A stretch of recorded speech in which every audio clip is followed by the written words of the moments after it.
So I think Flintstone. Yeah, it's It's not like I am. I also probably eat a pack. I never do. I mean, I just think it. Maybe I'm. Okay, great. Backing up under like. like, brother-in-law's family to walk at the, Oh, yeah, those are delicious. What are those Danish crinkles? it's like a. Yeah. It's how we would be really.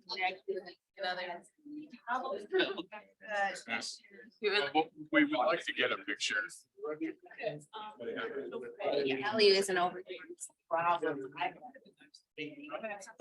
I was young, how far did you go? Someone's been distracting. That's right. Well, Would anyone else? We all grabbed our boxes. Yeah. The other ones out of the way. Yeah, I don't know you. I came up. Nine and then or not. Nine. I can make bedtime. No, there was some when I don't, whether it was cold enough. I forget. The central Michigan, and the lower, yeah. I'm like an hour north here. Right. Testing. You might have a different part of. Weather. So imagine. Maybe 7, 8, I hate to date with. The thing even seems close to. So I'm. What the environment was. There's like. From the government.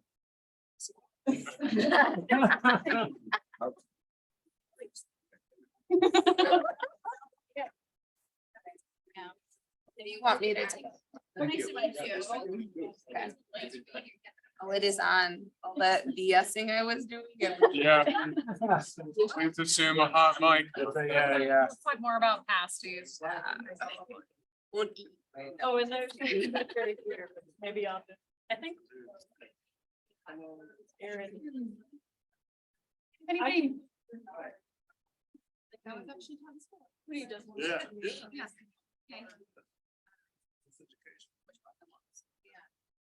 A quick like.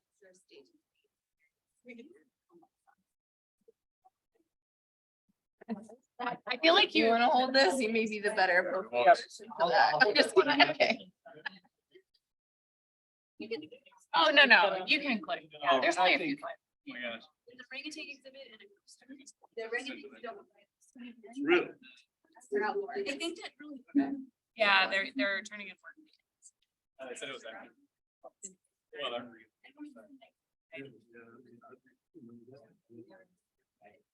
Yeah, no actual. Still not ready, so I can. Yeah. How you doing? See. Is it just this spot? How things been? Sorry,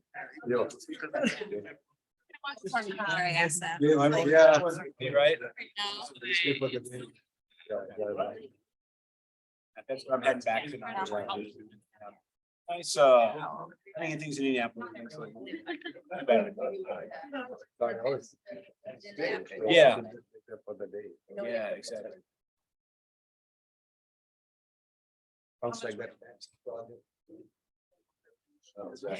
Yeah, so we got Wayne and Carrie. Yeah, so that one's funded, which is great. And there was a new one that Lisa's was. I saw you in earlier.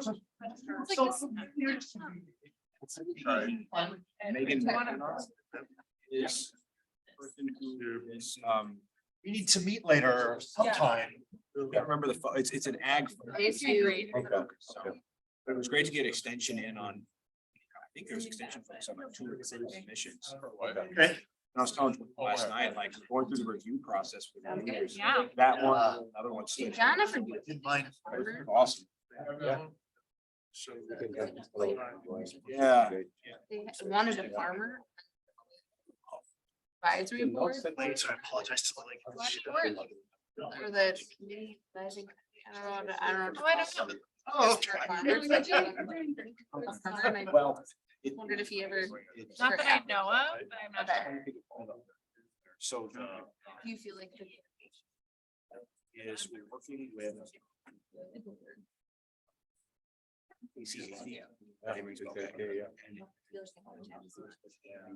Exactly. Interact with you. I know, and I'm Interact trying to. with them. Yeah, I guess we can Like talk about here? that. Is there a better?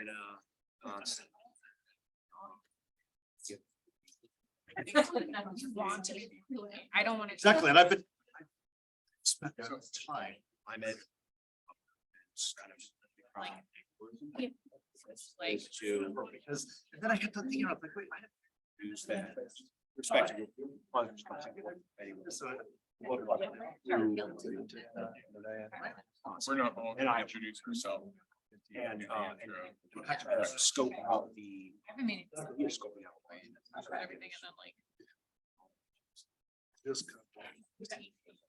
Just. I have not. nice. Next, whenever I meet.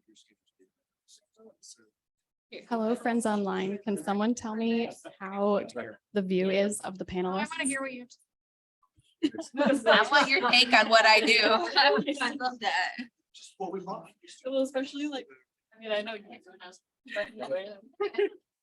Just, I just didn't plan it, and then I was like, I'm not gonna add it. Hi there. Yes, We the get to view use our looks good slides. of the panelists. I can see everybody. Thank you. I can hear them as well. No, they're all on. Yes, right. So hopefully I'll see you at Ames and. Who's gonna be on campus? Sure. I'm on campus. It's just. Series, yeah. We got Okay. Do you want us to outfit or do you want us to? Yeah. You know, I did out. Right, okay, yeah, we'll be there. But I never met it. You've heard of me, okay. Yes, yeah. Half of it was true. Right, exactly. You know how it is. Thank you, everyone, in person and online. We have a First couple, bus club. well, we had a lot of people still joining in person in the room, coming in after lunch, and we have a I couple have more to be honest. people that I see joining every once in a while online.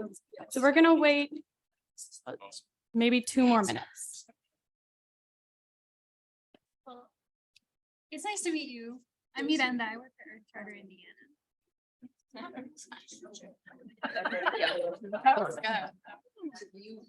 Are you a researcher?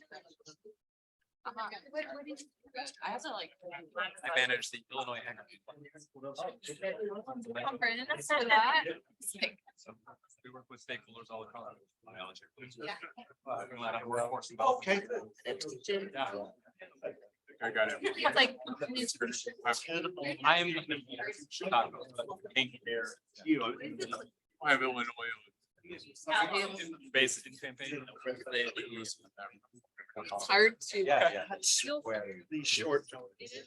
Yeah. to memorize the slide. Like this, something like it.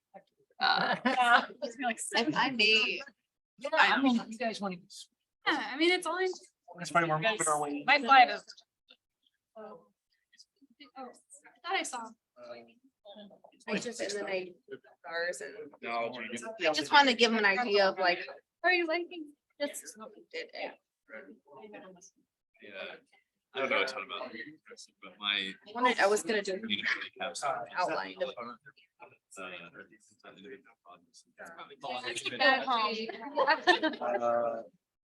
Here. Sorry. But he was a faculty. I don't know. Well, hopefully you will announce. Are you? Shutting down. For some while and then it's delayed and then. Back to that, I was. Hear ye, hear ye. But I think I would- This is the next.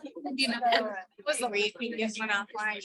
But I'm sure there will be others that like that. I get used to. Here. That's right. To Illinois, so I think it's almost back to Illinois, Indiana. And Extension is such a I critical. feel like everybody knows it's massive. And I was like, this. Yeah. I think future days. Put you in somewhere. I was gonna say, how did? Yeah, wow. And apparently Hamilton County, just north of here. Oh, you. I didn't realize that. Twice a day. That are on the lake. When you said it, I've been there so long that I was like, and then it dawned on me that's that. Or is there like white structure? Yeah. Pretty popular. Right. I learned that farmers, it was kind of big. All right, welcome. Thank you, everyone. I hope you had a great lunch. We had lots of activities, lots of conversations. Sorry, I can hear myself right there now that everybody's quiet. My name is Sadie. I am just going to be hanging out for those of you online virtual. I am constantly watching the Q&A and the chat, so please use that, utilize it. Otherwise, Allie's going to take it away. My name is Allie Parrish. I am a project manager with one of the projects here today. And I will be moderating the session here. So first wanted to give a big thank you to everyone for we will really brief like project summaries, and then we're going to have plenty of time for question and answers. So if you think of stuff, write it down, track of them. But we're gonna build in plenty of time for that.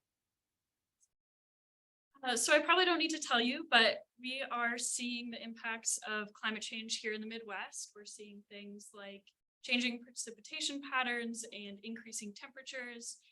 And the panel of folks here today, we're really interested in how those are impacting farmers, and also how farmers are contributing and can contribute less to those impacts.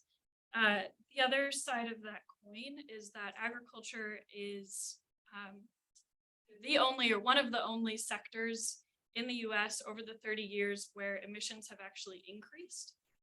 Most of our sectors we're seeing slight to significant decreases in emissions, but that story does not hold true with agriculture.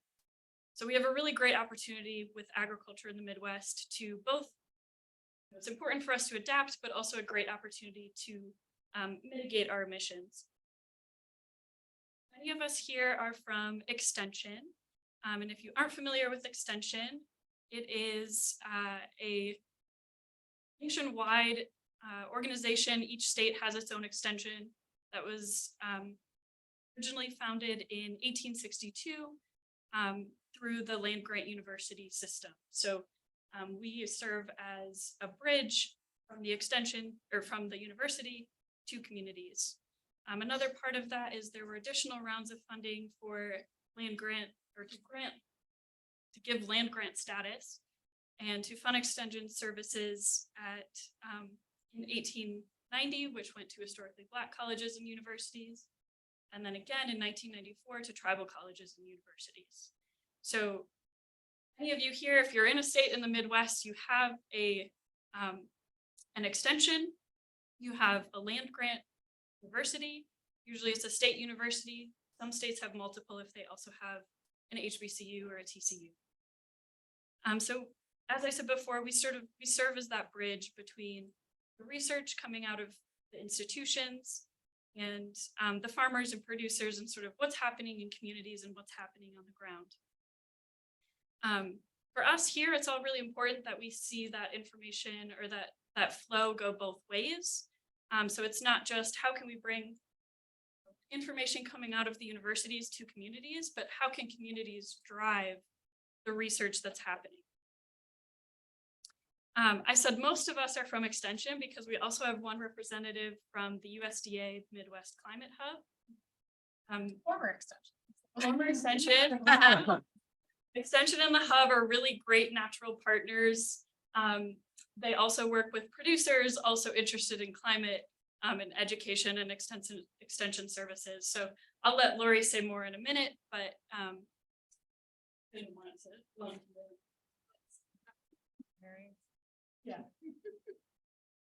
The other reason we are here today is thanks to a windfall of funding coming from the federal government for climate smart agriculture.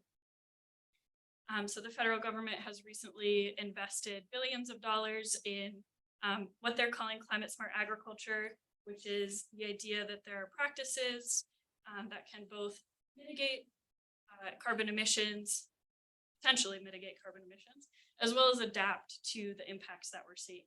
So science is still ongoing and that research is still ongoing, but there are some things that we know and we can work with communities to start implementing today. I also want to acknowledge that we are not doing this in a vacuum and we're not starting from scratch. We have colleagues, maybe some of us, and many of our predecessors who have been doing research on both the physical science aspects of what are the impacts to farmers, what practices work to adapt to climate change, what practices work to mitigate emissions, but also a legacy of research on the social science, looking at what are farmers' values when it comes to the environment. How do you talk to farmers about climate change? What, where are their concerns? And how can we as Extension start to meet those? So that brings us to our panelists here today. We are all they are each representing a slightly different project. Many of them are regional, if not all of them. And they all address a different part of the bridge between Extension and producers. So some of them are working a little bit more on the Extension side and looking at how do we prepare Extension to start talking about climate?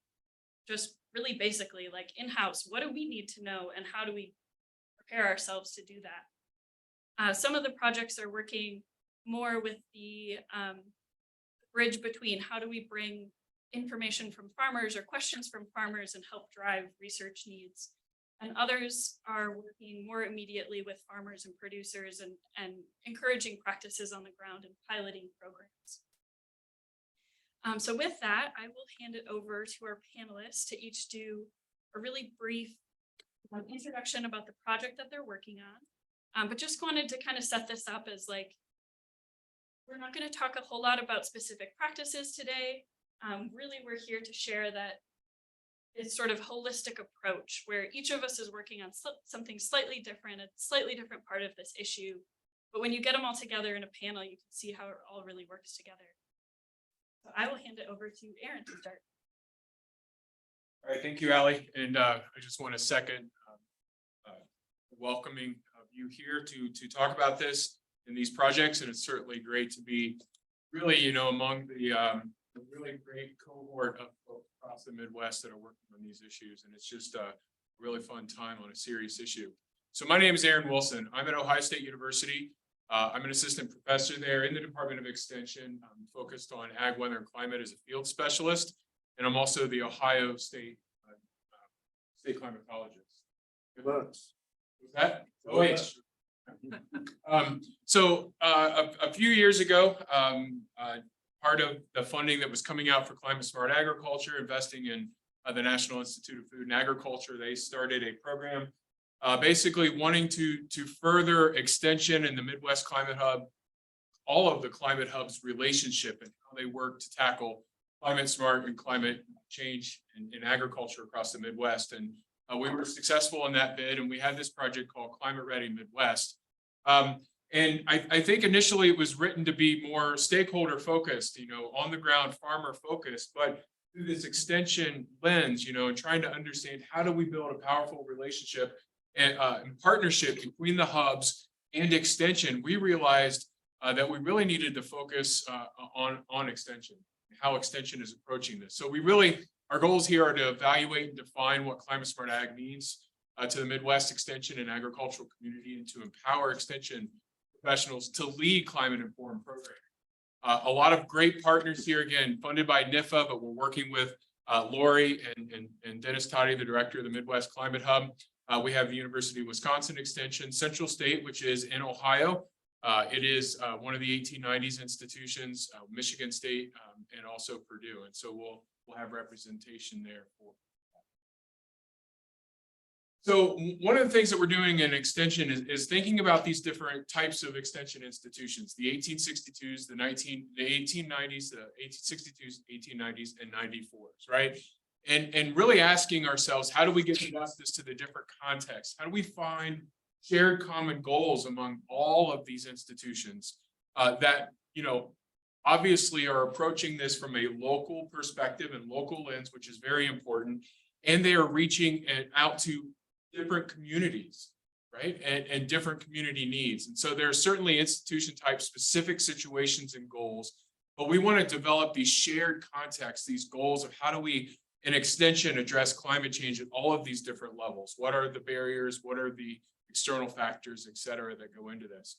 So really the process, you know, as my background is an atmospheric scientist. I'm a climate scientist. Right, but my appreciation for the social sciences has grown exponentially over the last 3 to 4 years, because we need to understand the behavior, the perceptions that go along with that physical science side. And so part of this process was conducted by Allie and her team and others in Wisconsin, thinking about, you know, interviewing our extension client professionals and asking them, how are you engaged in climate? What are the types of conversation? How should extension's role in supporting ag programming related to climate? What should we be doing? Right. And as you can imagine, there are a large degree of perspectives on this. And we really distilled our kind of first set with the 1862s down to trying to understand, how do we prioritize climate change programming, right? And the values and the statements here, we sort of mapped out in these what we call place cards between, do we prioritize or deprioritize climate change programming? What are the barriers to opportunities? So along these spectrums, right? So you get things like folks saying, at least some colleagues are acknowledging that some of the issues we're responding to are climate driven in their plans of work, right? And there's interest there. So there's more prioritization and maybe with the opportunities. Yet you've got others, right, within extension, the bottom right, that people don't believe in climate change have gone from being very vocal about their denial to quietly brooding in the corner. You know, so there's a lot of different perspectives here. And we looked at not only how extension prioritizes climate change, but how does extension understand farmers' perceptions, right? What are their perceptions of farmers' perceptions, if you will? And what is the role of extension leadership and fostering the community within extension to implement and integrate climate change into our program? So we've got a lot of different activities that are rolling out from that. A lot more work still to come. We've done our workshops with 1862s. We also with our 1890s, both at Central State University and Lincoln University in Missouri. So analyzing, again, different clientele, different values, different groups. And we're continuing to build conversations and relationships with our tribal college partners as well, right, with unique needs. So we're going to develop these roadmaps through a theory of change approach, right? How can we develop this shared understanding of climate change programming within extension? Ultimately, cultivating this Climate Hub extension leadership partnership. I think the Ag and Natural Resources extension leadership across all of the North Central region are primed and eager and ready. They're asking us, what do we need to do to help cultivate that relationship? So building the relationship with the Midwest Climate Hub is important. We're prototyping farm assessments, climate ready farm assessments. Monica Jean will talk about another project, but she's really spearheading this effort to build up farmer assessments of climate change on their own farms, creating some carbon sequestration and market facilitators guide for extension. And really ultimately also prototyping additional national 4-H curriculum. So that's all of the work still to come. You can always visit some more there with that website. Read the blog. So we're actively blogging about these updates and how they're working together. So you can sign up for the blog notifications. We're pretty excited. We have 65 followers already. It's building, it's growing. This project, I think, is continuing to expand. So with that, we'll turn it over to Dwayne. Let's talk about an exciting training opportunity in Illinois. Dwayne? Thanks, Aaron. And actually, yeah, what he's talking about dovetails very well into what I'm talking about. I'm Dwayne Friend. I'm a climate extension specialist for University of Illinois Extension. Now, I want to ask, before about 10 minutes ago, when you got that nice explanation of extension, how many of you have ever heard of extension before as an organization? Oh, that's great. I wish we had more boxed water. We give them out. So if you're familiar with extension, you know that we have to do a lot of talking to a lot of various groups, have to do a lot of slideshows and stuff. Sometimes those slides don't always work out. So in extension, we always have to have a backup plan. So just be aware that if the slides go out, we have all agreed we will finish our talks through interpretive dance. So you guys. So what I'm going to talk about is something that we really just started in terms of a course for extension employees about integrating climate into whatever their programming is, whether it's ag, whether it's horticulture, whether it's consumer and family sciences, running the gamut of what we cover in extension. Before we did this though, before we developed this course, we did a survey, and that was actually initiated by our program leader, Dr. Shibukara, who's here. It was a very extensive survey, and just some of the basic takeaways that we got from this was that people were interested in doing climate, integrating climate into their programming. Some of them had already started, but a lot were very apprehensive for a couple of reasons. One may be that they really weren't fully confident in their ability to talk about the climate science.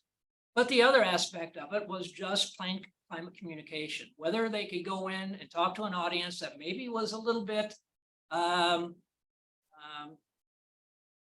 apprehensive, for want of a better term, about the idea of talking about climate change.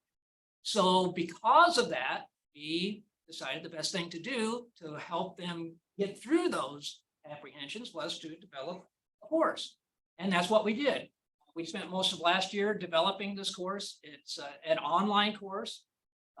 We use Moodle for the learning platform with Illinois Extension. So that's the platform that it's on. But we talk about a lot of those basic things that our extension folks ask for. They want to know more about that climate science. They want to know quite a bit more about how to communicate some of those aspects of climate science to their audiences. We also talk about climate equity, which again was one of the things that they asked for.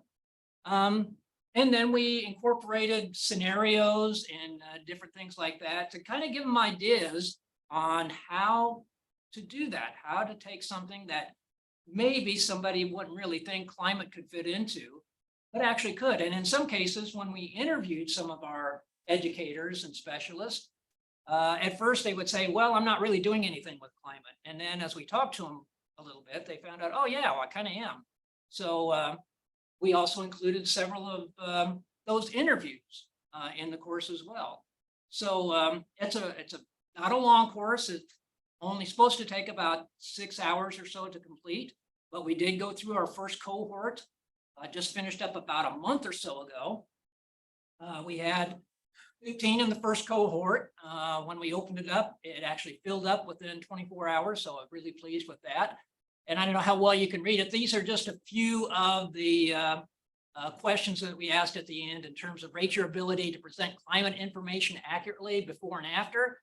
And hopefully you can see that the after is in the moderate to very high category, where it wasn't before. And then how likely are you to use something learned in this course in developing or presenting extension programming? And it was all in the somewhat likely or very likely category. So we think we've been pretty successful with it. We're gonna probably do another cohort here in probably in the next month or so. And obviously we've got a finite audience, but the other aspect is if there are other folks that would be interested in it, we'll probably be willing to share it with others. So that I will stop, and not sure who's next on the list. Take your though. Yeah, so thank you very much. My college in Illinois, counterpart in Illinois, I'm at the University of Illinois. I'm not extension. enough, I just pretended. You'll have to do the interpretive. Yeah, would like that. So what I'm going to talk about is a project today called Integrated Midwest Partnerships for Action, or Climate Tools and Training, or Impact Squared, Impact 2. We're still undecided on whether we're squared or not. Technically, we're not multiplying the tools and training. Anyway, so the kind of messaging, and I'm just going to speak for everybody here. The messaging we're trying to get across to this session is, we're working together in this frame because it is agriculture is big and there's many problems when it comes to climate change, both the contribution to greenhouse gas emissions as well as adaptation through changes in weather extremes and markets and things like that. That's one of them. The other one, and that's what this project is really focused on, is that there are multiple ways to come at these problems. And one of them is through individual interaction with farmers, farm advisors. Other way could be through system transformation, the system in which the actors act, the farmers act, and transforming that system to make it easier for them to adapt or mitigate, for example. And so this is one of the problems that's sort of focusing on that. So the idea being that Corn Belt producers, we're just focusing the I states here. So sorry, but for anybody who's in Wisconsin or Ohio, just in general, but sorry about this too. Corn Belt producers are ready to adapt to climate change through transformation. But there are barriers to that transformation. So the project goal here is to identify and really address those cultural barriers and educational barriers to the system change in the Corn Belt. So this project is really focusing on corn, your traditional commodity crop producers in Indiana, Illinois, and Iowa. So talking about corn, beans, and maybe some wheat thrown in for those who like it. So it's a partnership between Purdue, Climate Hub, and Lori, U of I. The good U of I, Iowa State, and Nebraska Lincoln. Oh no, do I only get one? Oh no, I actually have to do, no, it's okay. Is that what it's supposed to be? I don't know. Oh, okay, all right. I put in another slide.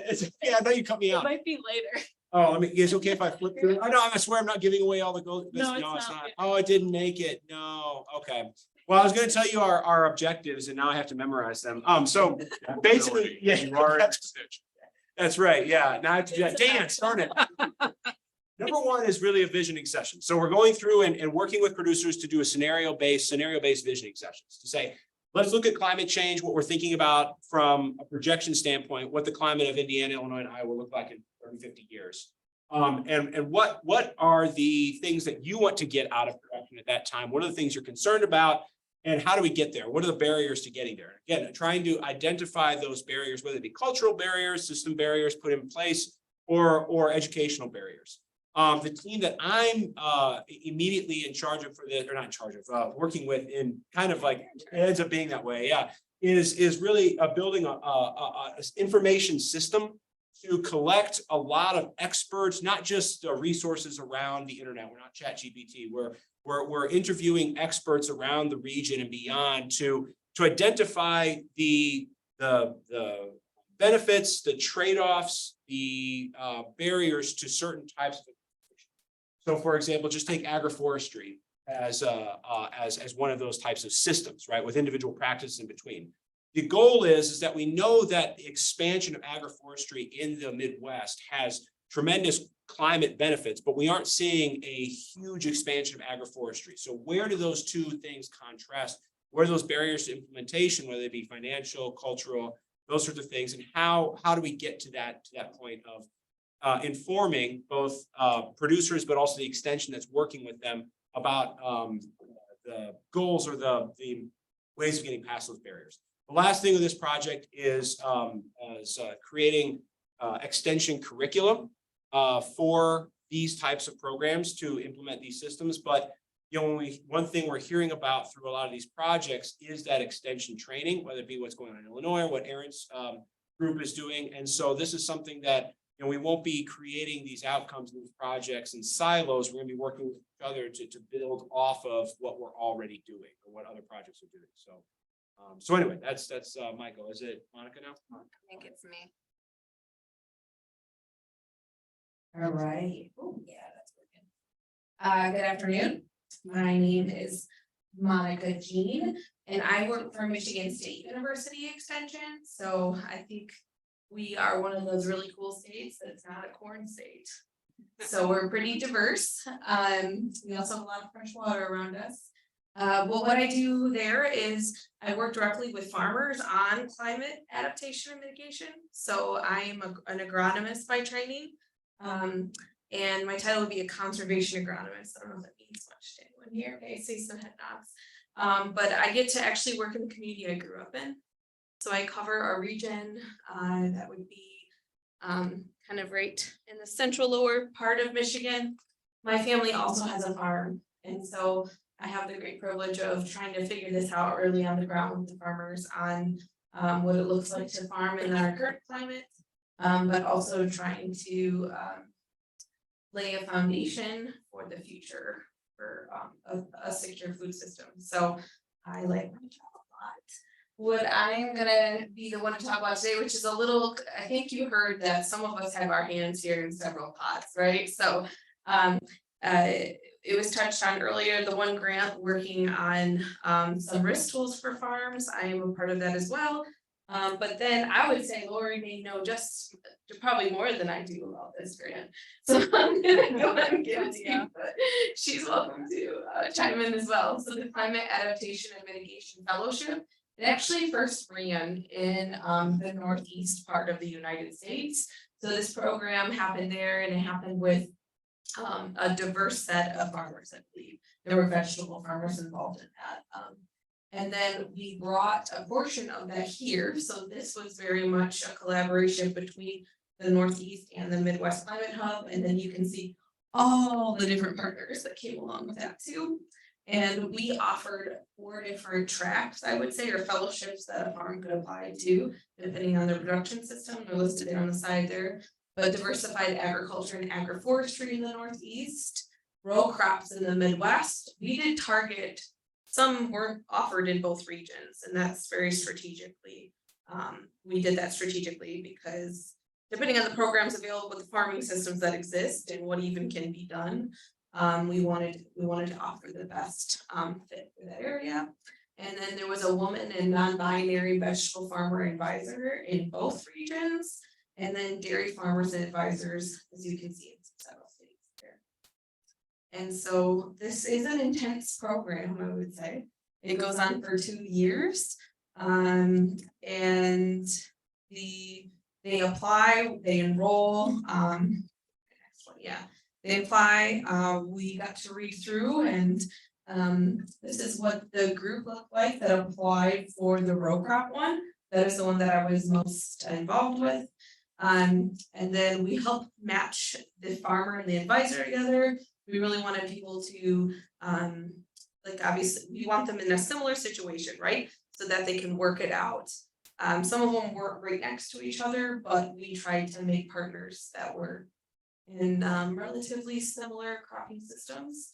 And then they have gone through our structured like lessons portion, but are in the development of their plan, like what it would look like for them to maybe put some of these things into practice on their own farm, whereas an advisor, what they could do for the farmers that they are working with. And last but not least, You want me to give an overview too, Ellen? okay. Did you want out of here? Or are you gonna stay stuck? Okay, I'll take Okay. it back. Thank you. Yeah, so thanks everyone for being here. You've heard about a lot of projects so far, and as you can probably start to sense, there's a lot of kind of overlapping goals and objectives with a lot of these, and we all, work together on several projects in overlapping ways, and it's really an effort to kind of pull all these programs into kind of similar direction with similar goals of promoting climate smart agriculture in the Midwest. So I'll introduce myself. I'm Lori Nowatzki. I'm the coordinator for the USDA Midwest Climate Hub. The climate hubs were established, we're celebrating our 10-year anniversaries. So I've only been here about 3 years, but the climate hubs across the nation have been around for 10 years, and they were established to be USDA's arm that supports climate science, delivers that climate science to our stakeholders, and kind of helps promote partnerships and facilitates programs around the country. So there are 11 climate hubs. You'll see 10 on this map. So every state and US territory is represented by a climate hub. And last year, the 11th one was established. That's the International Climate Hub, and they work on programs in developing countries with the Foreign Ag Service and USDA. So that's kind of the new exciting thing. The Midwest Climate Hub is based in Ames, Iowa. The Midwest states you see on the map, based on how it's delineated here, are actually represented by 2 climate hubs. So everyone who's in a Midwest state has both the Midwest Climate Hub as well as the Northern Forest Climate Hub. They're based in Hope, Michigan. So they kind of handle the forest side of things. We get to handle the ag side of things. All the other climate hubs have to kind of do both. So it's nice that we get to sort of split those responsibilities. So yeah, so that's kind of like a long-winded introduction to what the climate hubs are, where we are. As it relates to all these different projects, as Ali mentioned in the beginning, USDA, National Institute for Food and Agriculture, put out initially around $10 to $15 million to fund several of these extension hub relationship building projects a couple of years ago. So Aaron's being the first one that was funded under that funding arm, and several others have been funded along the way. Impact Squared being one of them, Camp being another, and then they link to so many other projects, including Dwayne's extension training course. So a lot of this overlap leads to complexity, but I think it's all kind of bringing it all together in the direction of, you know, addressing the human side of climate and ag, and trying to pull the science along with us, and make sure we're delivering the science in a timely and accurate manner. So, you know, extension folks and others who you see up here are really like the boots on the ground and really doing a lot of the heavy lifting, of course, and leading these projects.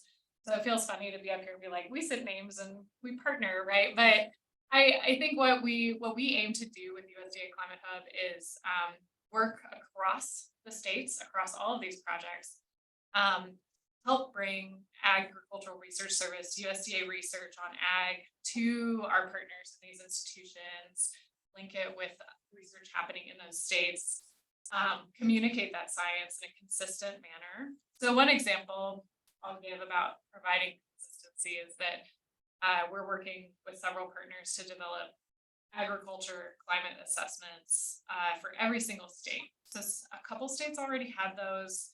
Most of them did not. And so we wanted to kind of bring them all up to the same level so that even states that don't have a really strong presence of climatologists and climate work in their institutions can still have kind of a baseline of resources available to them to advance this work. And so, you know, having that kind of regional cross-cutting partnership can be really complex and difficult. And I hope we try to kind of help ease the skids and bring partnerships together at the Midwest Climate Hub. And so, and you know, and in a way, serve as sort of the pseudo extension arm of the Agricultural Research Service as it pertains to climate. And so, yeah, I'm not sure what else more to say about, you know, our role in all of this, but I do just want to add that climate hubs are growing. There's a lot more work to do. But we couldn't do it without the capacity that Extension has and that like direct face-to-face that they have with farmers and producers and other community members. And so, you know, we rely so heavily on the work that our partners are doing to kind of advance this work. So, and we're always excited to partner with others as well. So if anyone in this room is interested in any of this work, there's a lot to be done. So, yeah, I'll pass it back to Ali. Regional alignment. Thank you. You always put the nice words. That's the theme of the whole regional alignment. summit. Oh, yeah, I knew that. You came up with that, right? I think another strength that the hub has is the relationships that you have with other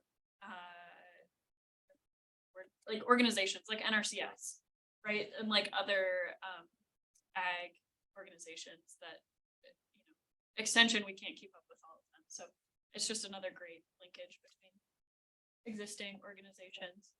We take the hub part of our name very seriously and try to pull everyone. Yeah, so that concludes our presentations. We'll move into Q&A. And so we have some prepared questions, but I just wanted to open it up first if there were any audience questions.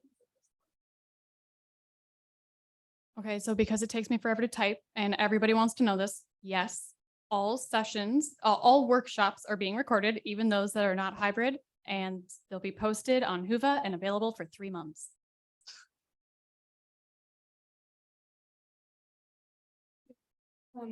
I'm wondering if you can just talk about kind of how you're connecting with farmers to do this work. I know that, they're depending on where you are, some farmers will know extension better than others. And there's conferences and whatnot, but just getting a sense of how you're connecting with people. I'm going to repeat it for the virtual folks. So the question was, how are you connecting with farmers? So every state's land grant university and that extension is different. So I'm gonna tell you how I do it, but it could be a little different because some land grant, like Ohio, OSU, still has people like in every county that cover a county. MSU is much more regionalized at this point, but I also say too, our farms are really regionalized. So I think it's very appropriate that I have. And so how I'm reaching them is I'm literally on their farms. I think that I have covered other areas that weren't where I grew up. But now that I am covering an area that I literally grew up in, and I can, the trust that's there is really helps. So I would say that's a really important part of it too, but I'm out on their farms, I'm doing research on their farms. For example, out on a farm with that, so wheat in Michigan is not an option. He said, in Illinois, it's like, yeah, no, we love wheat. And so I'm out on, like John's farm doing research on a phosphorus fertilizer that's not supposed to just dissolve and become available without a certain component that a root can give off, right? And so stuff like that, just really on the farm, robust research. So if they don't see it or feel it, or they can't conceptualize it, let's do it together. Let's figure this out. So that's what I'd like to think is it's really impactful. It's also very time consuming. It takes quite a bit of money, but it's really impactful. Yeah, I'll so something like Monica said, a little different in Ohio is that we do have county-based educators. We also have a kind of a level, obviously we've got state level specialists that are faculty researchers, and then we've got field specialists sort of in the middle, kind of a growing number of field specialists that focus on particular topics. Like mine is ag, weather, and climate. We've got manure specialists, agronomy, farm management, financial stuff. So another way of engaging it, yeah, we go out into we have the meetings and things, so meet farmers. We might not do as many of the field visits and the farm visits that maybe our county educators do, but we are sort of the medium that brings that back to the university and for the state specialists in Ohio that are really trying to also help advise what research should we be conducting based on feedback that we're receiving on the ground level. So we were talking earlier, I don't know where it was about reciprocation, reciprocal relationships. I think extension is very much two-way organization where we're not just delivering information to our farmers to help them, but we're taking that information up the chain as well. And it's been really encouraging to me that we can take climate change information and start integrating that into our programs, even at the county level, which is really important. They don't care what you know until they know that you care. And that's like the foundation of being able to get that work across farms. I want to add to that. I'm not extension now, and we're talking to a lot of extension folks up here, but for those who aren't extension and are interested in connecting with farmers, there are still ways to do that. It's not just up to extension or those agencies that traditionally interface with farmers. I think building relationships with topic experts in extension is a great first step to kind of opening the door to being invited to speak at extension events or training sessions that they're holding or something, because extension is vast in the Midwest, but it has its own gaps and capacity challenges. And so I'll pick on Iowa as my alma mater and former employer, but until recently, they didn't have a climatologist in extension. And so just until this year, or they hadn't had one in about 10 years or so. So it was a challenge to bring those like the climate informed talks to extension events. And the Midwest Climate Hub aimed to fill that gap by providing expert climatologists at those, winter workshops that Extension was holding, or the state climatologists in our state Department of Ag would do the same. And so, there's still a lot of opportunities to like find, if you're looking to connect more with farmers, there are a lot of ways to do that through extension, as well as, Natural Resource Conservation Service, NRCS is another one that interfaces directly with farmers, and capacity is a challenge right now. And so, all of us kind of partnering, working together to fill those gaps is a great way to kind of get that face-to-face time with the public. So.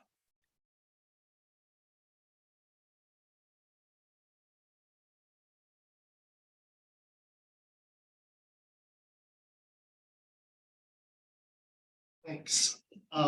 So I'm from Wisconsin, and our extension folks deal a lot with sort of excess nutrient runoff issues and things like that. But and listening to the conversation so far, I hear a lot of addressing of sort of climate adaptation issues related to agriculture.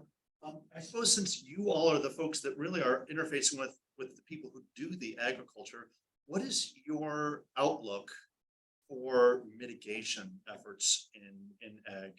Because as the opening of the presentation was, right, this is the one sector that's still increasing in emissions. And I realize this is a hard issue to bring to your constituents, but I'm just kind of wondering what's the roadmap? How do we get there? Yeah, you want to go over it, Paul? Yeah, you Trying to fight over who's gonna go first. Yeah, because we were having this conversation earlier. Because, right now Trent was talking this morning about building materials for the beef industry, right? And so thinking about how we often come at climate change, from the beef industry, and as a farmer with identity, 4 or 5 generations of being a farmer, that's a personal attack, right? And that's really hard to deal with. I think across the board, regardless of the community you're dealing with, mitigation is always sometimes a more difficult situation to address. From a farming perspective, what you'll hear repeatedly is profitability, livelihood. And so we can talk about those mitigating actions, right? That's one is profitability. The other thing, and we don't have really time to get into it with all the carbon markets, carbon sequestration, is transparency and technical assistance. Programs and assistance that are there to help farmers transition. This is where I think you get into transformational system change that can help farmers, because what you'll find overwhelmingly, they are strong environmental stewards that care about water, care about soil, care about the health, planet, and want their kids and their grandkids to continue farming and finding those ways to do so. So I think when we talk about mitigation, we talk about it from an opportunity, and the fact that we need both. We've got to adapt to the changes we're seeing, but we also all have a part to play in mitigating emissions, right? Because we're not going to just have complete conservation soils across the entire world. That it's only about 10% of the current emissions rate, right? So it's got to be more than just cover crops, right? So that's what we kind of address.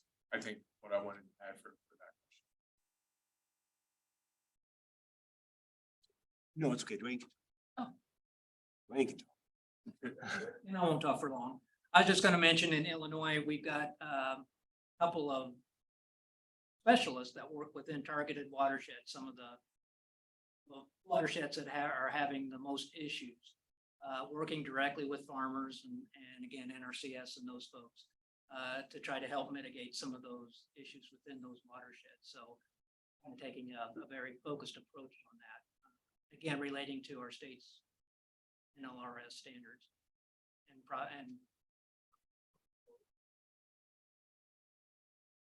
I have one last addition.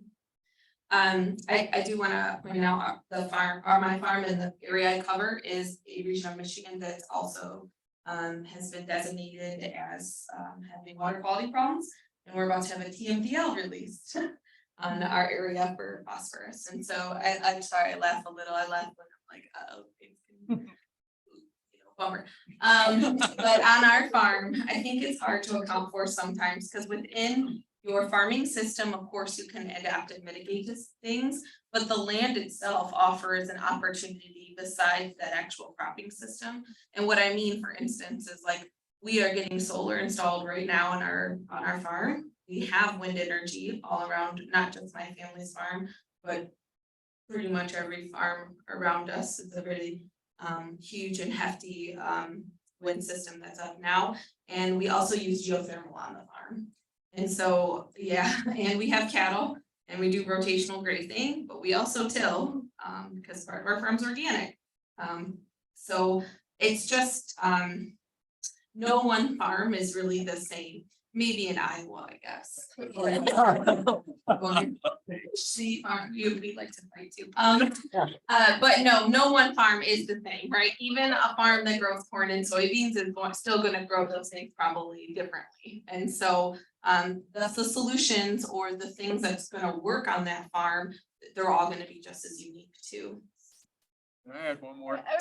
I don't know. We got 40 minutes left. We got plenty of time. Can I add something first? Okay. Uh-oh. Sorry, good question. Something else I wanna, you can tell we think about this a lot. I wanted to add to that, well, first of all, thank you for introducing like nuance about that, both within a farm and regionally as well, but also I really don't want to discount the power of perennials and we're in the Corn Belt now. Several of us live in the Corn Belt and the perennials would take us a long way when it comes to mitigation. So, and if anyone's unfamiliar with kind of the ag aspect of this, like planting a crop that stays in the ground and continues to live year round, can do a lot for mitigating emissions and sequestering carbon. And as opposed to planting, growing and harvesting a plant each year, right? Like corn and soybeans. And so it's easier said than done. The corn and soybeans have the wind at their back when it comes to like markets and policies and history and research and R&D, all that. So it's not, a snap of the fingers, let's all switch to perennials, but I think there are tweaks we can do to an annual row crop system, but there's also like transformational things that we shouldn't discount as well. Real quick, what are some examples of perennials in agriculture? You do. We have such a cool program I want to mention. So Bruno Basso's lab, you can pin that. He does some cool stuff. There's other, I would say similar programs in other states too. So I'm just gonna talk about something we do in Michigan. Prairies are actually not a thing. We kind of stole it from Iowa. So, but what we have are these biodiverse strips or prairie strips, and there is a system that they can use by taking imagery and on-farm data. They're able to map over like the last 10 years what the production was for that field. And if there are low producing areas that have not been profitable within that 10-year, then we are working with farmers to take those strips and put them into prairie strips. So within a field, you can actually have an annual and a perennial growing at the same time and increase your profitability. That is very counterintuitive to say to a farmer. I want to be very clear on that. Like, what do you mean I will make more money and I will farm less area? That's like a hard, I just said it and it sounds simple, but it really isn't. We strive to farm all the acres we really have or to get the most out of it and to get as many bushels as possible too. So it is very much deconstructing like how we have been for so long farming on our farms. Yeah. So just to add to that, Monica, a lot of what she just said is precision agriculture, which is the other thing that we really kind of attach that to, right? So you think about, one of the growing things in the Midwest are very wet springs, right? So shrinking windows of being able to plant. So do you get bigger planters? Well, that means more soil compaction, more water quality issues potentially. So you gotta go smaller. Well, do you go autonomous? You start getting into some of the precision ag stuff where you're not just delivering, we talk about the 4 R's, right place, right time, right. Anyway, You're good. No, 4 hours, you're good. Yeah. Right amount, That's right, right amount. Right place. right There time. you go, Mike. I'm sorry, I was telling her about the electric tractor that's now in our neighborhood. It's very exciting. So when you said autonomous, I So- mentioned I that. was just thinking about putting nutrients exactly on the plant and exactly what the plant needs through imagery and being able to map out at that high precision level. That's gonna help with it. Right? And so there are a lot of things that, there are a lot of interconnections between what the practices that are happening that don't work everywhere and don't work equally across the landscape, right? Monica, but certainly these are very effective practices to think about. Just listening to all this though, we're putting all that on an operator, right? So in your job, do you get to do one thing or do you have to do 10 things? Like it is your main job, right? And so farmers are, I think, some of the smartest people we have in our community because they are doing all, like they're taking all this into play and to do it well, to stay profitable, stay in business, they have to do it well, right? Otherwise, they'll lose that income, lose that land, because a lot of our margins are that thin. Yeah, oh, yeah. We had a question. First one. Yeah. Thank you. Hi there, Tyler Strum, Illinois Agri-Food Alliance. Just really curious, this is kind of a two-part question. All of the work that you're doing in climate literacy, climate outreach and education is fantastic. I'm curious, we're coming from a perspective with our organization, starting to work with stakeholder groups to try to think about how do we attract the next generation of conservation agronomists, conservation planners, hydrologists into this area, because we're seeing this lack of capacity, an inundation of the Climate Smart Commodities Program, IRA funding being funneled into programs, and our governmental agencies are ill-equipped to be able to accommodate all of this. So I'm very curious, kind of your perspectives. How do we attract the next generation into this? How can we use what you're doing to reach out to K through 12 youth, to engage them, excite them in career opportunities? And then secondly, I'm really interested as well in knowing how are we working with the current workforce, the current agronomists out there, the current hydrologists, the farm bureaus, the farmer unions, the commodity associations that have the ear of the farmer, oftentimes represent the voice of the farmer, have that trust to utilize them, to update them on climate knowledge, climate understanding as the system continues to evolve over time. Thank you. I'll just give a quick example, something that was done last year. Farm Bureau, they have a young leaders group that works or goes through their training every year. Last year, got to go talk to them about climate change and how it relates to agriculture. So, that was a great group to work with, and they were very receptive to it. Just add two other things real quick. I mean, with extension, we've got get to the really young groups, the 4-H groups are a perfect example. But then also talking about FFA, I mean, that's a magnificent organization that has a lot of youth, very aggressive, very intelligent group of young people that I think would be very receptive to all of this as well. Thanks for that question. So by training, I'm a rural sociologist, and I just want to point out that a lot of studies are showing that age is kind of has a reverse relationship with conservation perceptions and ethics. So essentially, especially in our farmer surveys, younger farmers do tend to be drawn more to conservation ideas and have those positive perceptions of it. So you asked about attracting people to the field, and I almost want to say, like, I don't think we have to attract them to the field. I think we need to like make the jobs that would be there for them. And one example I am aware of is the Iowa Soybean Association has developed a kind of a small group of conservation agronomists that are hired by the Iowa Soybean Association. And I don't know what the applicant pool was like for those, but they've filled those roles and they're continuing to grow. And it is really exciting to see like industry play a really discrete specific role here with this. So I think people coming into their professional careers do seem interested in this and ready to kind of take these kinds of positions. So I think it's kind of on us to make those available and create those jobs for them. Easier said than done again, but yeah. Sure, real quick. Yeah, so, one thing about from the earth science standpoint. And so, we've seen every geography department from Ohio to Iowa change their name to sustainability, environmental sciences, to attract those undergraduate students who are interested in those aspects, even though they're studying geography, we always did. Call it that now. Yeah, shout out to the geography.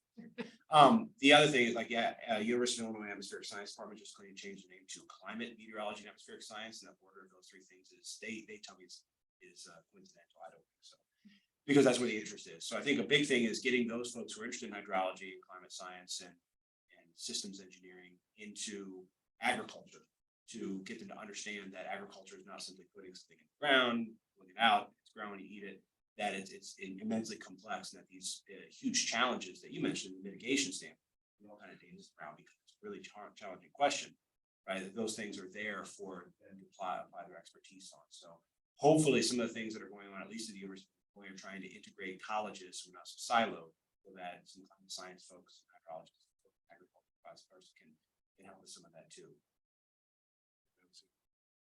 Oh, good. Hi, thanks. So at the same time as this, there's a sort of diversity, equity, and inclusion type panel going on. So, I think it's really important that other people may not be in this room to raise questions about equity. And so as far as the USDA, knowing how racist USDA has been historically, considering that slavery obviously brought many enslaved Africans to America to work on farms, and yet there are such a small percentage who are Black. Knowing that there is a sort of perception that because only Black farmers can speak up for equity, but knowing that it is impacted are not farmers, does the USDA both ways to kind of consider equity in non-traditional ways other than just who is a farmer, knowing that the USDA has made it impossible for Black people to be farmers historically. Yeah, thank you for that question, and I absolutely acknowledge that USDA has a really problematic history when it comes to the extension, thank you, the racial dynamics of farming. And where we are right now is arguably one of the whiter parts of farming in the United States, and so I can't back that up with data on the top of my head. I'm pretty sure though. So we take this really seriously at the USDA Midwest Climate Hub, and our team is growing right now mostly because of the amount of money coming both from these NIFA funded projects that we're talking about. Also, the Inflation Reduction Act has funneled a lot of money directly to the Natural Resources Conservation Service, which has then passed to the climate hubs from Congress. And so our staff is building out with researchers and evaluation specialists and social scientists to continue this work and partner with organizations. And one thing we are working on in a way that I hope reflects USDA as a whole right now, because internally there's a lot of talk at USDA about how to meaningfully address diversity, equity, and inclusion concerns. So one aspect is the Justice 40 initiative, which some in this room might be probably more familiar than I am with it actually, but federally, we're working towards 40% of all federal resources being directed towards underserved and marginalized and underrepresented communities and those who are really on the front lines of climate impacts. So that's supposed to be 40% on each agency, but as a team at the Midwest Climate Hub, we're working kind of voluntarily for 40% of our staff in our team to at least to be addressing kind of this marginalized space in the farming community.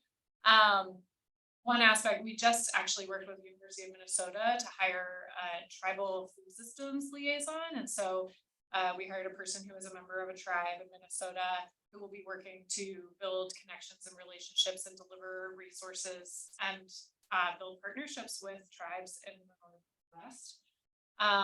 We're also working with the National Drought Mitigation Center right now. They're based at University of Nebraska to do listening sessions and follow-up partnerships with farmers of color to understand how a drought is impacting them and what capacity challenges or needs they have that hopefully USDA can help address or at least build partnerships to build capacity in their work. And so yes, a long way to go there.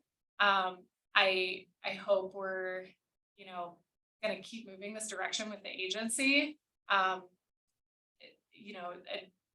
The flux with each administration can change that. And so but there's I hope momentum here and restitution also for like past wrongs at USDA county offices and the funding that was available. So yes, definitely a lot of work to be done there, and we're really excited to keep like building both a diverse staff and also not just work with white conventional dominant demographic of farmers in the Midwest, but work with marginalized communities more so as well at this time. So we're in a transition period at the Midwest Climate Hub to direct more resources to that side of things.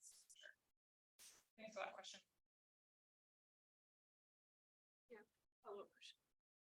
If that's okay, before we move on from like the social justice side of everything, so just out of curiosity, what have your conversations looked like with farmers and landowners about potential exploitation, like fair wages, safe working conditions, keeping in mind that 80% of farm workers are Latino in the US, and they often are at the front of these different issues. I'm just curious if you have those types of conversations with the farmers you work with.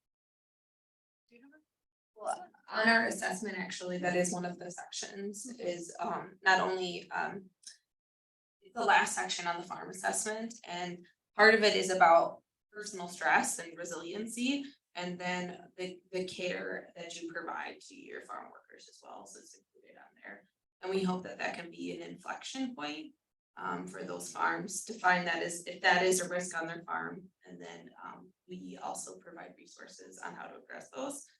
Quickly, did you have something to add? Yeah, just to add, so the assessment that you're talking about is a climate ready assessment for farms. So a farmer can take it and it gives them a sort of score on who they are. So incorporating worker safety into do that. It shows. Yeah. Well, first I do want to say too, at MSU Extension, we do have I would say more specifically, I work with a lot of farms that don't have employees, like some row crop farms, right? They're just the way that they're farmed, they're able to pretty much run their own.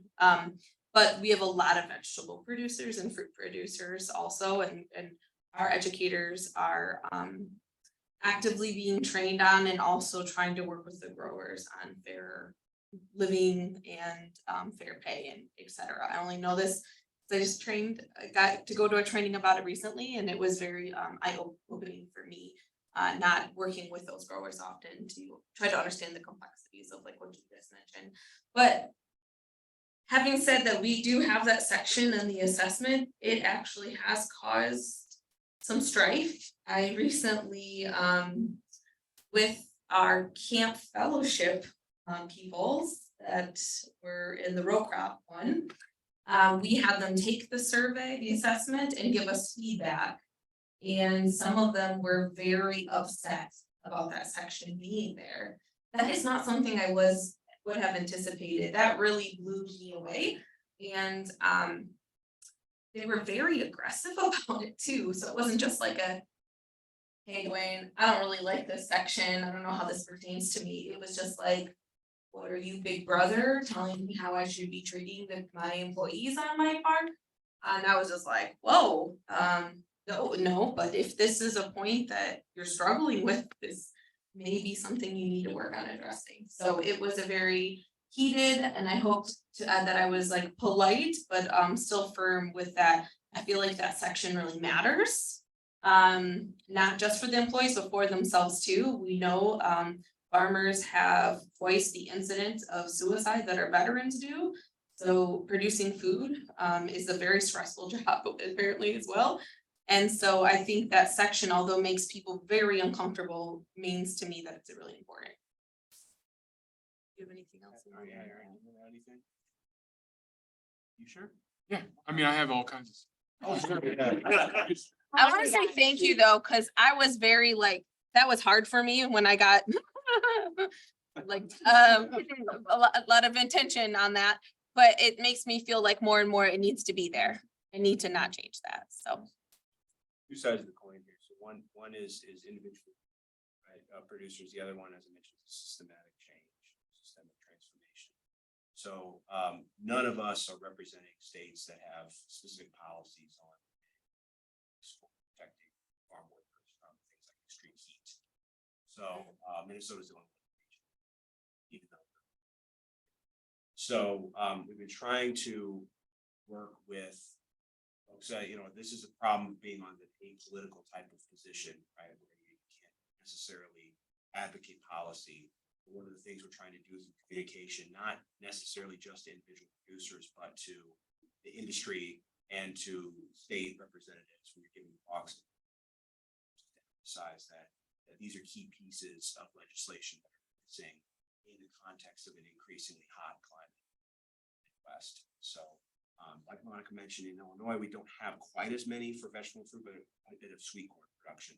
So that and food production. So there's a huge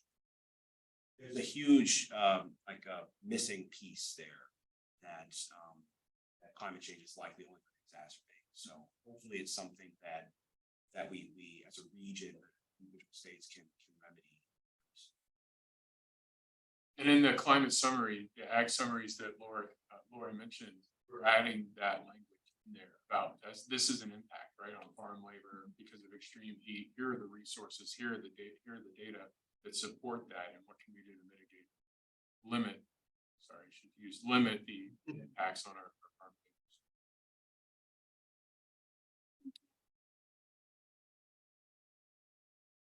labor. My name is Spencer. I'm a senior at Indiana State University, and I've kind of wanting to go into like sustainable agriculture area and talking about environmental friendliness with farming. I've done some work at Quartet Agri-Science and here in Indy, and I think they're more known for like their chemical crop protection products. But recently they're investing a lot of money into biological solutions, which I think are more environmentally friendly. I'm not right, please correct me. But do you see, working with farmers, do you see an increase in either use or just knowledge of biological products that like that? And then I have another question that's kind of random, but my aunt knows that I'm interested in agriculture.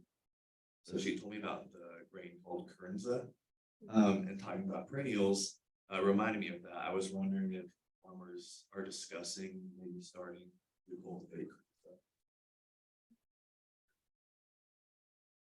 I'll just say shortly, Kernza is like, this is a wheat that was bred to be a perennial grain. And it is, I think adoption is growing for Kernza. It's still pretty small scale, but you'll occasionally come across like breweries that will are exclusively Kernza in their production. And so yeah, it's an exciting like innovation in the crop breeding space for sure, and it's talked about a lot. So yes, and that speaks to kind of the role of perennials and potentially mitigating change. As to the biologicals, I can't answer that.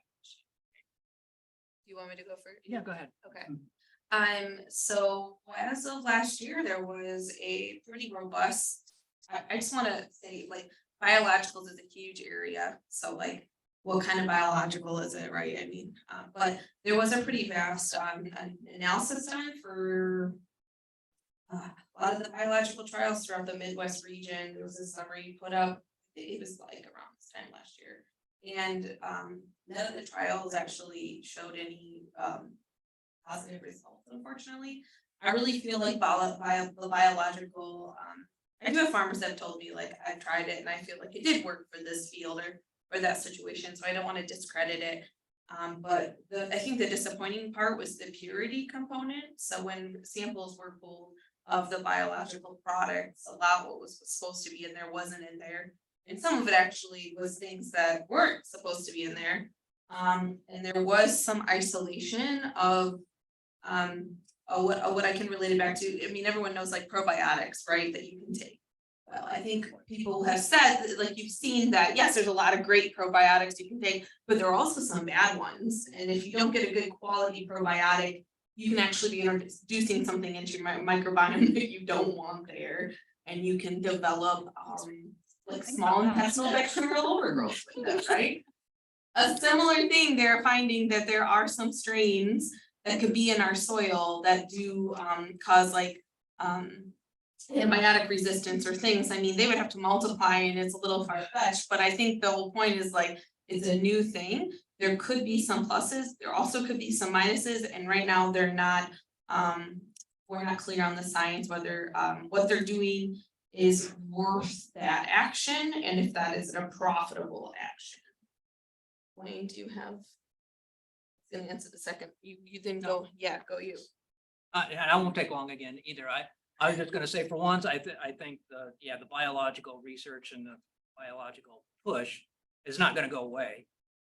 Some of those issues that I was just talking about. But the other aspect is, I think for some of those that might be successful, I have seen, I've got a friend that was an extension person that now works for Pioneer, still got that teacher attitude, and when he puts out email blasts all the time and gets into very big detail, probably more than most people want, on how some of that biological action really works. So it's kind of teaching those producers what's actually going on within the soil. So I think when you've got people like that are actually showing folks what's going on, that's the benefit too. And hopefully they're looking at those kind of things and then questioning, some of the other things that might be going on. The second part. Oh, turns out we don't grow it in Michigan. I don't have, we have a lot of other crops to grow that are grains, right? An oat market starting to open back up in Michigan, which is cool, but we've got a pretty diversified grain. I think we're a little cold for current, that's part of the problem. Can I add something real quick? Yeah. I just have a real quick comment here. Those sycamores. You guys got messed up with not getting the tournament. So we're in the championship tonight. yeah, that's what we watching. Anyway. I could just mention just quickly on the Kernza, I mean, the Land Institute out in Kansas has really pioneered that and has really done a great job of starting the commercialization of Kernza. So you mentioned breweries, bakeries are also starting to adopt it. We're in the Chicagoland area. We're seeing a big push for bakeries to utilize lots of different types of artisanal grains, Kernza being one of them. So they're just in this market development phase right now. They got to commercialize it. They got to prove that it's going to work, that they're going to continue to get good yield year after year, which was always a big question with perennials, and be able to show that it's going to be a benefit profit-wise to the farmer. They plan to make their own commodity group for Kernza? Like, is that a thing? I don't know. Okay. Yeah. I can also tell you they grow it in France. I had a PhD student stay with me for a month, like 2 months ago, and she was studying Kernza. Wow. Came to Wisconsin to interview farmers because we do grow it in Wisconsin. Oh, and it's a baby grow. Minnesota too. It's died, maybe. So just about 10 minutes left. You've had your hand up for a long time, so I'm gonna let. Hey everybody, I'm Ian Champ, actually I'm a grad, so kind of bring it back to some of the stuff that was talked about before. So my work now focuses a lot on carbon capture and storage, as well as hydrogen as an alternative to diesel or hydrogen derivatives. We've talked a lot, I've talked with farm bureaus, there seem to be a general interest. I guess I'm curious, I've steered clear of talking to staff specifically because because I want to keep, like, it seems like it can be a hot button issue. I want to keep the fires out of your area. If that's wrong. But no, I'm generally curious if those kinds of topics have come up in all of your different conversations. Like carbon storage is a different animal than replacing diesel consumption, but I'm just curious if those two have come up, and if they have, what have you all been hearing? So. It's not here. Wait a minute.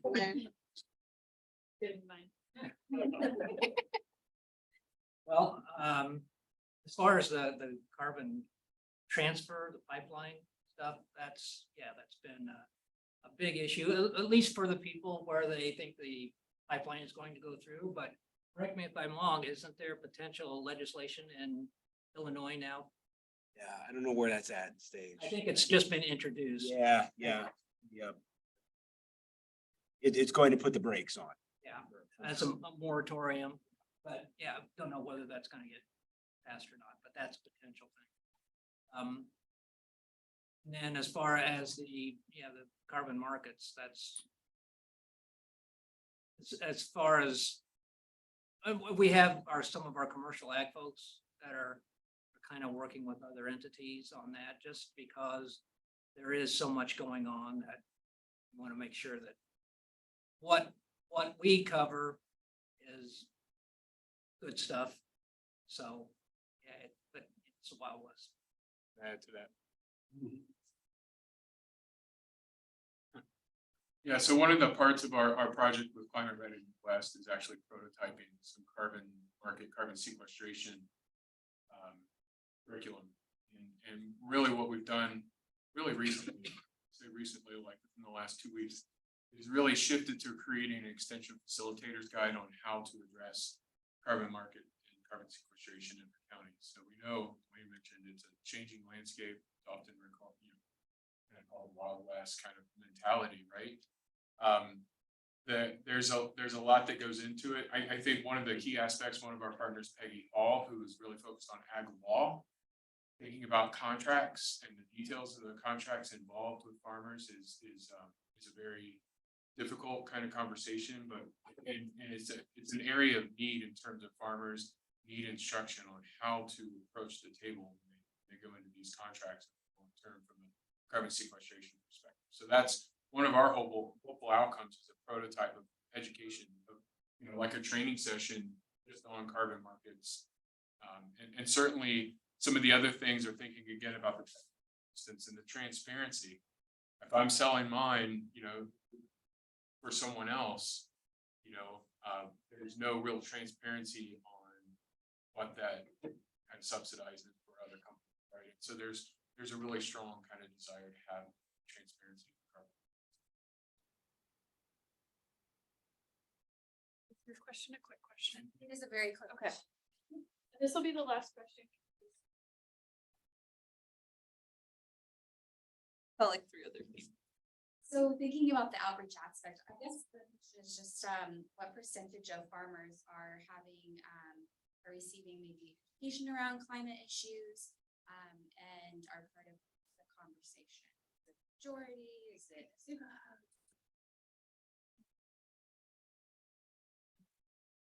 I do about 65 to 85 presentations a year in the state.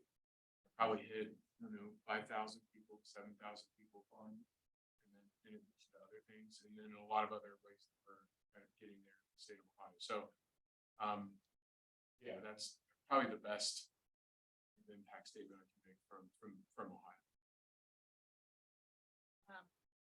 I don't know that we have like specific numbers on that question specifically, but I do want to add that, when like our state climate intelligence give talks, they are asked a lot of questions and climate conditions too. And so sometimes I think it's important to distinguish like how much are we talking about future climate change as well, and what's going to happen there. And that might be a little harder to try, just because so much of the ag community is like naturally interested in understanding recent historical climate and current climate conditions, maybe really long-term projections, when you start getting into talking about climate change in the future, you have generally from a communications perspective, sometimes you have to kind of soften the blow a little bit depending on perspectives in a certain community or soften the language or something. So I guess I'll just add that's a really interesting question, and I feel like we should figure that out. Like, what's our reach when it comes to talking about climate change specifically? But so it's a really wishy-washy answer, but yeah. I just had my annual review, so I have the number on top of my head, and it was 10,000 contacts I had last year. And not all of them are one-on-one, some for presentations, like what Erin mentioned. I may not use the word climate change though, I'm gonna be honest. The reason I don't love it, I have some of my coworkers who feel really strongly that they should be used instead because that's the proper word, but I feel like people stop listening a lot of times if I just start to use those kind of terms. So I typically talk about weather variability and then the seasonality of that weather, and I kind of build upon that. And also I gain their trust throughout that presentation, so that when we get to the end and we're talking about adaptation and mitigation, like the actual change, I show the picture of Michigan, and then it's gonna be like Kentucky, if we, like we have a very impressive projection. I know that Erin uses it as well for Ohio. Then there's like little I need to say at that point. And I think it's just it's just an easier, better conversation if they're listening. And they also feel like they can do something because I just went over a lot of that adaptation practices. But every farm is adapting, whether they want to listen to this or not. They already are. And so I think that I get to some farms that have maybe not come to extension in a while, or I do get asked to go to like an agribusiness talk where there's farmers who don't typically come to extension. And they're like, wow, that was like kind of the missing puzzle piece there. Like I guess some of this is not completely in my control, but there are practices I can start working on it better. I don't know, but I do have those aha moments. Just gonna add about that, your terminology, and there's a presentation that I've done it for everybody from the Farm Bureau young leaders to farm groups that are sitting in a church, and I just started off with the title, "This Isn't Your Grandparents' Weather." And I go through and talk about the trends, and I go through their projections. I don't use the word climate change, but then at the end, I talk about how things may look like they're daunting, how we can't do anything, but then I just remind folks, and a lot of those older folks remember this, that what air quality was like back in the 70s, what water quality was like back in the 70s. We fixed a lot of that, and we did that. It wasn't not painful in some situations, but we got it done. And when I say those things, I don't really have any pushback. So again, it's kind of the way you communicate with them. So on mission, funny enough, all the presentations I give, right? I just said 10,000 people, and I do use pictures from my own farm that are pretty we don't do it the best all the time too. The most amount of pushback or issues I've ever had were actually educating my own colleagues. So when I've given presentations with other extension professionals is when I've had a person with a loaded presentation with climate denying slides on it, come find me. Actually, he was looking for her and he found me. That's the only time I've ever had that. I think it's amazing that I think we have an idea of what farms think are capable or what they're doing. I've never had a farmer do that to me, so. All right. Thanks for all the good questions. Yeah. Yeah, thank you all. I am actually hoping a closing thought about how, because I'm assuming not everyone here is in agriculture. So a closing thought about how sort of this approach can be applied to other sectors. Yeah, so just thinking about the general themes, I think you've heard, individual versus system change. The audience, I think the local co-production of knowledge, being able to understand, you've got to work with the local stakeholders and really listen and understand those changes. I think change can be enacted at several different areas. Right? We talked about stakeholder, but we also talked about the folks that are engaged and have the trusted voice, right? And Extension's not the only one. There are a lot of trusted voices, and that can vary across the landscape as well. You know, a lot of things I don't think we've talked about where, you know, we're focused on like crop advisors, you know, which have the ear, and seed consultants, and all these different areas of different people put their faith and trust in different people, and so or different roles. And so the ability to engage all of these different audiences, to be able to change the message and the communication so it resonates with those audiences, and to be able to then get that information back and be a proponent for all peoples, right, when it comes to agriculture, natural resources, and other ways. So I think that's a lot of what today's panel kind of focused on and represented, and hopefully it represented and resonated with you. That's where I'll leave it. So thank you all for coming. Let's give a round of applause.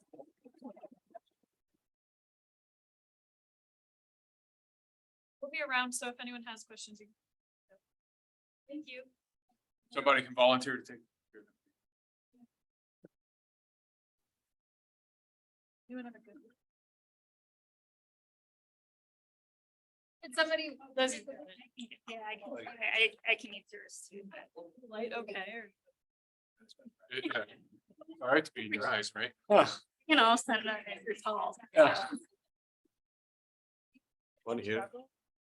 So like that, my struggles. That's right. Yeah, I'm gonna miss like the.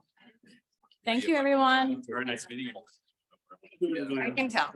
I have a whole, it's still hard for me to pacing one, going down that. Hi. Tyler. The Such a. like this is.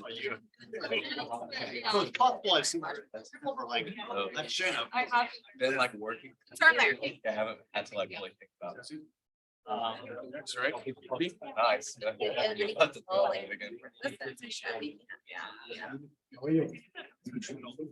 Right. Hello. Did you drive down? Oh, that other university in our state. I'm just kidding. Yeah. That's right. Yeah, so very nice. 3 hours. I